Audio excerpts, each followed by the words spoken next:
حضرت موسیٰ علیہ الصلاۃ والسلام کو یہ شرف حاصل تھا کہ وہ اللہ تعالیٰ سے کوہ طور پر ہم کلام ہوا کرتا تھا، اور جب بھی کوئی شخص حضرت موسیٰ علیہ الصلاۃ والسلام کو کوہ طور کی طرف جاتا دیکھتا، یا اگر کسی شخص کو معلوم ہوتا کہ اللہ کے نبی کوہ طور پر اللہ سے ہم کلام ہونے جا رہے ہیں، تو لوگ اپنے عجیب و غریب سوالات اللہ کے نبی کی بارگاہ میں عرض کرتے تھے، اور حضرت موسیٰ علیہ الصلاۃ والسلام سے کہتے تھے کہ اللہ تبارک و تعالی سے ہمارے یہ سوال پوچھیے گا۔ ایک دفعہ کا ذکر ہے کہ حضرت موسیٰ علیہ الصلاۃ والسلام کوہ طور پر جا رہے تھے۔ اتنے میں ایک شخص آپ کو دیکھ کر آپ کی بارگاہ میں حاضر ہوا اور آپ کے پاس آ کر عرض کرنے لگا، اے اللہ کے نبی، آپ کہاں جا رہے ہیں؟ تو حضرت موسیٰ علیہ الصلاۃ والسلام نے فرمایا، اے بندہ خدا، میں کوہ طور کی طرف جا رہا ہوں اللہ تبارک و تعالی سے ہم کلام ہونے کے لیے۔ اس شخص نے جیسے ہی حضرت موسیٰ علیہ الصلاۃ والسلام سے یہ سنا تو وہ شخص عرض کرنے لگا، اے اللہ کے نبی، میرے پاس بہت سارا مال ہے، بھیڑ بکریاں، سونا چاندی اور خوب مال و دولت ہے، میرے پاس اتنی دولت ہے کہ میں اسے سنبھال نہیں سکا۔ اے اللہ کے نبی، آپ اگر اللہ کے دربار میں جا رہے ہیں تو آپ میری التجا اللہ تبارک و تعالی کی بارگاہ میں پیش کر دیں، اور آپ اللہ تعالیٰ سے کہیے گا کہ میرا تھوڑا سا مال اللہ تعالیٰ کم کر دے تاکہ میں اپنے مال کو اچھے طریقے سے سنبھال سکوں۔ جیسے ہی اللہ کے نبی حضرت موسیٰ علیہ الصلاۃ والسلام نے یہ بات سنی تو آپ مسکرا کر فرمانے لگے، اے شخص، تمہارا یہ سوال، تمہاری یہ التجا اللہ تعالیٰ کی بارگاہ میں ضرور پیش کروں گا۔ اس شخص کی یہ بات سن کر موسیٰ علیہ الصلاۃ والسلام آگے چل پڑے۔ کچھ دور گئے تھے کہ ایک اور شخص حاضر ہو گیا جس کے چہرے پر مٹی لگی ہوئی تھی اور اس کا لباس پھٹا ہوا تھا۔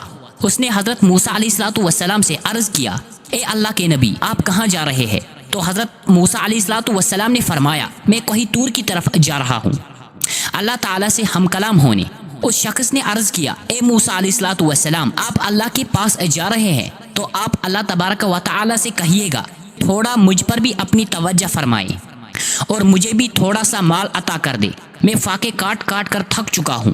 تو حضرت موسیٰ علیہ الصلاۃ والسلام نے فرمایا، اے شخص، میں تمہارا یہ سوال اللہ تعالیٰ سے ضرور عرض کروں گا۔ حضرت موسیٰ علیہ الصلاۃ والسلام کوہ طور کی طرف جانے لگے، اور جب اللہ تعالیٰ سے ہم کلام ہوئے، چونکہ اللہ تعالیٰ تو ہر چیز جانتا ہے اور وہ ہر چیز پر قادر ہے، تو اللہ تعالیٰ نے فرمایا، اے موسیٰ علیہ الصلاۃ والسلام، جس بندے کے پاس مال دنیا بہت ہے اس سے کہہ دینا کہ وہ میرا شکر بہت ادا کرتا ہے، اور پھر یہ کیسے ہو سکتا ہے کہ جو انسان میرا شکر ادا کرے اور میں اس کی نعمتیں نہ بڑھاؤں؟ اے موسیٰ علیہ الصلاۃ والسلام، اسے جا کر کہہ دو کہ وہ میرا شکر ادا کرنا بند کر دے، میں اس کی نعمتیں کم کر دوں گا۔ اور اے موسیٰ علیہ الصلاۃ والسلام، جس کے پاس مال دنیا کم ہے وہ میرا شکر ادا نہیں کرتا، اس سے جا کر یہ کہہ دو کہ مال دنیا نہ ہو تو کیا ہوا، میں نے اسے آنکھیں تو دی ہے، میں نے اسے کان تو دیے ہیں، وہ اپنی نگاہوں سے نہیں بلکہ کسی اور کی نگاہوں سے خود کو دیکھے اور شکر کرنا شروع کر دے، میں اس کی نعمتیں بڑھا دوں گا۔ بس اس کے بعد حضرت موسیٰ علیہ الصلاۃ والسلام واپس بستی میں آ گئے۔ حضرت موسیٰ علیہ الصلاۃ والسلام سے پہلے وہ شخص ملا جس کے پاس دنیا کی دولت بہت زیادہ تھی، جس نے حضرت موسیٰ علیہ الصلاۃ والسلام سے دولت کم کرانے کی التجا کی تھی۔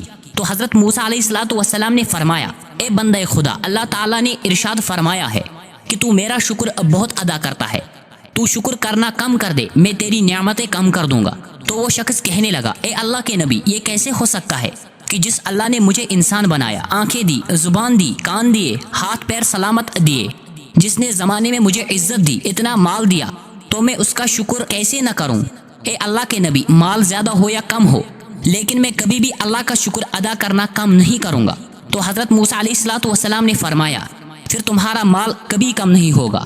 اتنا کہہ کر موسیٰ علیہ الصلاۃ والسلام تھوڑا سا آگے چل دیے تو آگے سے وہ شخص آیا جو لاچار، غریب اور بے یار و مددگار تھا۔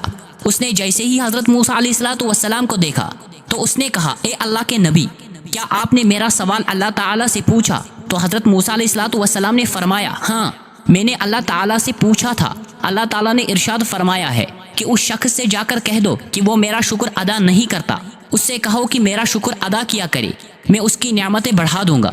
تو وہ شخص کہنے لگا، اے اللہ کے نبی، میرے پاس کوئی دولت نہیں ہے اور نہ ہی میرے پاس کوئی نیا لباس ہے، اس پر اب میں کیا شکر ادا کروں؟ پھٹے پرانے کپڑوں کے ساتھ کیا کوئی بندہ شکر ادا کرتا ہے؟ تو حضرت موسیٰ علیہ الصلاۃ والسلام نے فرمایا، اے شخص، تو اپنی نگاہوں سے نہیں بلکہ کسی اور کی نگاہوں سے اپنے آپ کو دیکھنا شروع کر دے۔ اللہ تعالیٰ نے تمہیں آنکھیں دی ہے جس سے تم پوری دنیا کو دیکھتے ہو، تمہیں زبان دی ہے جس سے تم بولتے ہو، اور تمہیں اللہ تبارک و تعالی نے کان دیے ہیں جن سے تم سنتے ہو، تمہیں ہاتھ دیے ہیں جس سے تم کوئی بھی چیز اٹھا لیتے ہو، تمہیں پیر دیے ہیں جس سے تم چل پاتے ہو، کیا یہ نعمتیں نہیں ہیں؟ اے شخص، تم ان پر اللہ کا شکر کیوں ادا نہیں کرتے؟ تم ان پر اللہ کا شکر ادا کیا کرو۔ اگر تم ان پر اللہ کا شکر ادا کرو گے تو اللہ تعالیٰ تمہاری نعمتوں میں اضافہ کرے گا۔ تو وہ شخص کہنے لگا، نہیں نہیں، جب تک مجھے دولت نہیں ملے گی میں اللہ کا شکر ادا نہیں کروں گا۔ پھر حضرت موسیٰ علیہ السلام نے فرمایا، پھر تمہاری نعمتوں میں کبھی اضافہ نہیں ہوگا اور تم غریب کے غریب ہی رہو گے۔ اللہ اکبر۔ اس واقعہ سے ہمیں ایک بہت بڑا سبق ملتا ہے کہ اللہ تعالیٰ شکر کرنے والے بندوں کو ہمیشہ اپنی نعمتوں سے نوازتا ہے اور اس کی پریشانیوں کو دور کر دیتا ہے۔ ہمیں ہر حالت میں اللہ تعالیٰ کا شکر ادا کرنا چاہیے تاکہ اللہ تعالیٰ ہماری نعمتوں میں اضافہ کرے اور ہمیں پریشانیوں سے ہمیشہ بچائے رکھے۔ آمین ثم آمین۔